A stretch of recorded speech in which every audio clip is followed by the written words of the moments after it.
મારું નામ શૈલેષ સસ્તાભાઈ ઝીંઝુવાડિયા છે. મારે ઈંટનો ધંધો છે. એટલે શનિવારે સવારે મારા મોબાઈલમાં અજાણ્યા નંબર ઉપરથી એક આરટીઓ ચાલાનની લિંક આવી.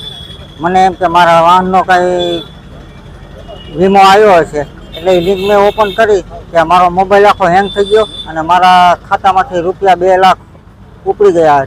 ચાર વાર 49,000 ઉપડી ગયા. એની મેં ફરિયાદ 19-30 સાયબર ક્રાઇમમાં કરી છે. મારી સરકારને અને પોલીસને એવી વિનંતી છે કે પૈસા મને મારા પાછા મળી જાય અને બીજા બધા કોઈ લોકો સાથે આવું ન થાય તો આવી એપ્લિકેશનમાં કોઈ લિંક ખોલવી નહીં અને બધા સાવચેત રહેવું અને મને મારા પૈસા પાછા મળી જાય.